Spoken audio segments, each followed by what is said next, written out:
Shalom peuple de Dieu, shalom et très heureuse d'être encore avec vous aujourd'hui.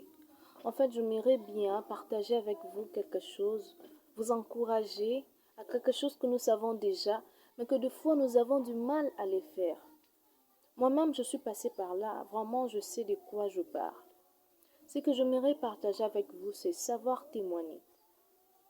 Des fois, vraiment, nous avons du mal à témoigner de ce que le Seigneur fait pour nous. Vraiment, En fait, je comprends même que le diable est vraiment derrière tout ça. Pourquoi? Parce que lorsque nous témoignons, c'est le nom de Jésus que nous élevons. Nous élevons le nom de notre Dieu. Et ça, le diable n'est pas content. Voilà pourquoi nous voyons un peu de la lourdeur. Des fois, tu veux vraiment parler, mais tu sens quelque chose qui te dit non, tu peux le faire à la prochaine. Ou soit, donc, des fois, on se dit non, j'ai honte de parler, les gens vont me voir, vont m'écouter et tout. Non. Vraiment, nous n'arrivons pas à les faire. Pourquoi? Parce que c'est vraiment le diable, il nous dit non. Il ne veut pas qu'on puisse élever notre Dieu. Mais je vous encourage, frères et sœurs, à témoigner de ce que le Seigneur fait pour nous.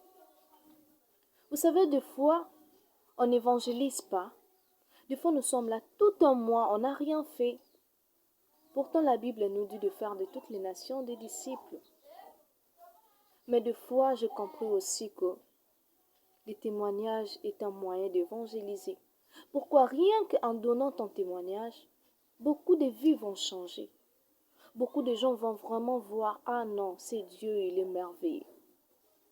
Des fois par le miracle, quelqu'un qui passe la même situation que toi verra que non, si son Dieu a fait ça, je crois aussi qu'il peut le faire aussi pour moi. Alors ayons ce courage-là. Ayons vraiment ce courage de parler de Dieu, dans le sens où tu te dis non, ce Dieu a fait pour moi de merveilles.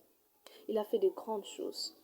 Alors certaines personnes diront que non, je témoignerai, mais à un moment donné, soit à un niveau là, mon témoignage c'est pas maintenant et tout ça. Frères et sœurs, je mets dans la Bible où Jésus a parlé à cet homme qu'il avait délivré des esprits démoniaques. Le Seigneur l'a dit, retourne chez toi et dis-leur ce que le Seigneur t'a fait. Mon frère, tout ce que Dieu fait pour toi, tu penses vraiment que tu auras une journée à le dire? Non. Et d'ailleurs, tu vas oublier les autres. Tu diras après, ah, j'ai même oublié ceci, Dieu avait fait pour moi aussi cette chose ici ou autre. Mais on oublie. Alors je t'encourage. Si tu sens vraiment que non, cette situation, c'est le Seigneur qui m'a aidé. C'est Dieu qui m'a fait sortir de ça. Prends le courage. Témoigne de ce que Dieu fait dans ta vie. Vraiment fais-le. Et tu verras comment les gens vont changer. Toi, tu ne feras que donner ton témoignage. Et tu ne sais pas ce que ça ferait dans le cœur des gens. Pourquoi quand tu vas élever la grandeur de Dieu, quelqu'un qui dira, ah non, c'est Dieu, il est fidèle. Je préfère encore servir Dieu. Je préfère encore faire ceci pour Dieu.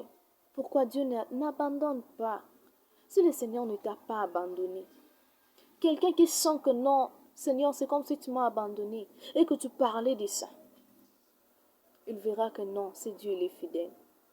Si le Seigneur a opéré quelque chose de grand, un miracle ou autre dans ta vie, et une personne qui passe une situation très difficile dira non, si c'est Dieu-là, il a agi dans sa vie, c'est possible aussi qu'il le fasse dans ma vie. Pourquoi? Parce que la Bible nous dit, notre Dieu le même hier, aujourd'hui et éternellement.